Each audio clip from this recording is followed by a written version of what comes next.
pada waktu itu, mohon maaf ya, saya menyebut merek, mohon maaf. Diambil obat, ya dok, saya nyebut merek, mohon maaf ya, Lovenox. Obat apa itu? Obat yang dipakai untuk mengencerkan darah.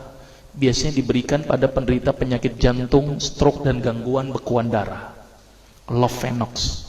Di situ tertuliskan kata apa? Porsin origin. Ada yang tahu porsin?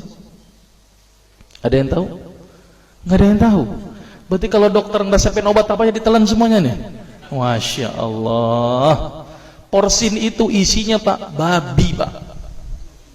Malah di boxnya tertulis kata-kata bener-bener bersumber dari babi. Saya bilang, waduh, berarti dok kalau antum ngeresepin porsin satu pasien, antum telan itu obatnya, kira-kira ibadah orang tersebut diterima nggak sama Allah? Diterima atau tidak tuh? Tidak akan diterima dok. Siapa yang dipersalahkan nanti? Antum yang menuliskan resep. Satu. Diambil lagi obat yang kedua. Saya cerita latar belakang dulu ya sebelum saya terapi senyum. Diambil obat yang kedua. Pada waktu itu diambil apa? Atrapid. Apa itu? Insulin. Tulisannya apa? Human insulin. Jadi diambil dari manusia yang telah meninggal, diambil pankreasnya, insulinnya, yang menderita penyakit kanker pankreas, dibuatlah obat. Berarti dokter sudah menyuntikkan manusia ke dalam manusia. Diambil lagi obat yang ketiga. Wah, luar biasa ini dokter. Apa Ustadz ini? Diambil obat namanya analsik. Apa itu analsik? Obat untuk pusing. Ini di kalangan dokter sering resep ini nih. Isinya apa? Antalgin dan diazepam. Diazepam, makanya kalau orang minum obat ini pasti ketagihan, saya yakin. Kalau minum obat warung nggak ngefek ini. Karena kenapa? Karena mengandung diazepam. Diazepam itu apa? Narkoba pak. Bikin kita teler. Maka itu cara nyari uang paling gampang, kasih aja resepin analsik, pasti balik lagi dia. Karena kenapa? Narkobanya bikin kecanduan. Dia mengandung diazepam. Diazepam fatwa ulama bagaimana? Haram. Diambil lagi obat batuk, kodein. Maka itu kita minum obat batuk langsung hilang batuknya karena kodein. Kodein ini ternyata derivat dari narkoba. Berarti dokter sudah ngeresepin narkoba. Diambil semua obat sirup di depan saya, lihat dok, lihat semuanya. Ada nggak yang tidak mengandung alkohol? Semuanya mengandung alkohol. Sampai saya pikir, Masya Allah, berapa ribu pasien yang telah saya resepkan obat-obatan haram tersebut. Ini yang menjadi kegelisahan saya pak. Maka itu saya beda haluan, kemudian belajar hadis, walaupun gak lulus-lulus biarin, gak apa-apa. Terus kemudian saya melihat ada sesuatu yang salah. Kenapa? Karena agama Islam tidak dipelajari secara benar. Banyak umat Islam saat ini belajar akidah, belajar akhlak, belajar fikih. Tapi lihat, pernahkah umat Islam di sini belajar masalah kesehatan Islam?